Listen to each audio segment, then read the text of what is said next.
Ontario's bully-in-chief, Kathleen Wynne, is accusing Ontario small business owners of bullying now.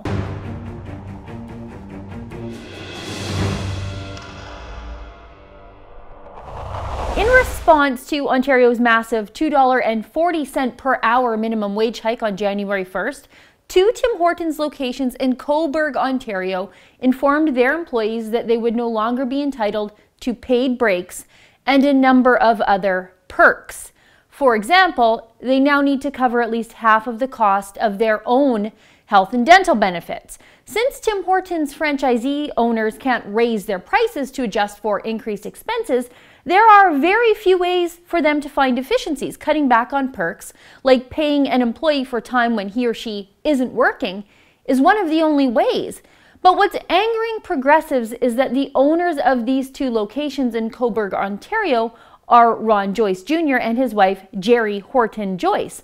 These are the children of Tim Hortons co-founders, Ron Joyce and Tim Horton, and they're married to each other. It's a very Canadian love story, but who their parents are doesn't change business reality, and it doesn't mean that they should give away the joint for free.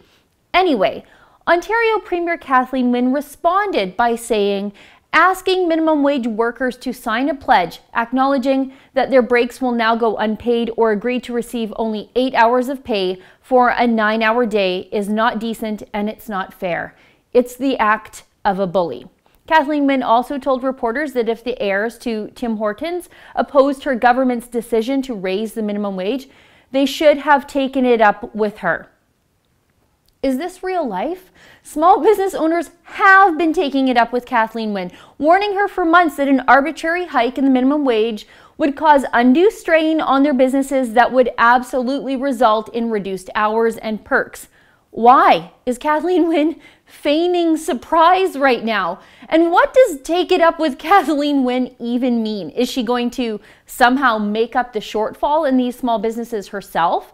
Does Kathleen Wynne have some sort of miraculous accounting ability where she might be able to find some sort of efficiencies? That's crazy talk. This is Kathleen Wynne we're talking about. She couldn't budget her way out of a wet paper bag.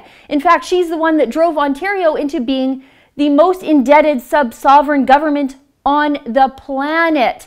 And Wynne didn't seem to care when hydro executives were making a fortune and small businesses and citizens had to scale back or turn off their lights altogether to survive. But now Wynne's some sort of coffee business analyst today? Sure thing. And besides, Tim Hortons franchisees can't take it up with Kathleen Wynne even if they wanted to. According to the Great White North Franchisee Association, the trade body representing more than 1,000 Tim Hortons owners, they're being told not to talk about the challenges the minimum wage is putting on their businesses, and the franchisees say they're being threatened with retribution from their own head office if they do. And of course, Kathleen Wynne knows this. She's just grandstanding now to pick a fight with people she knows can't fight back to look like a hero to the media. And this isn't just happening at the Cobourg Tim Hortons locations. Employees at nearly a dozen other Tim Hortons locations across Ontario have received similar notices, including 6 Tim Hortons locations in the Durham region. A Ford dealer in Chatham, Ontario is moving its employees to independent contractor status to try to cope with the minimum wage hike. Rainbow Foods in Ottawa is cutting back on paid coffee breaks too. Does Kathleen Wynne consider all of these other businesses making adjustments to be bullies too? I don't see bullying happening when franchisees are rolling back employee perks to cope with increased business costs. I see business owners doing their best to save some jobs. Kathleen Wynne just can't have it both ways. On one hand, Wynne is implying that small business owners are cold and uncaring and greedy and not paying their employees enough. So the government, well, it just had to act to raise the minimum wage. And on the other hand, Wynne is now upset that the very same small business owners she just accused of being greedy and miserly can no longer go above and beyond what is expected of them, giving their staff paid breaks and health coverage. Which one is it? Were small business owners greedy before, or were they generous before? Because it just can't be both. Now, I don't see bullies. In the Cobourg Tim Hortons case, I see franchisee owners blessed with the same business acumen as their parents, giving back where they could, and now they can't, like most small business owners do.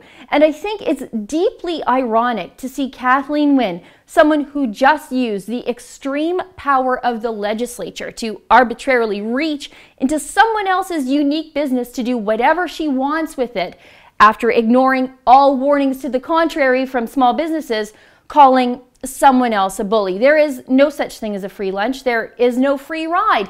Progressives are always shocked to find out that the bill has to be paid by someone. For the Rebel.media, I'm Sheila Gunn Reid. Did you know that I have my own weekly show here on The Rebel? It's called The Gun Show. We talk about issues facing Albertans and issues that affect all of Canada. To get access to my show and all of our amazing premium content, become a Rebel subscriber today.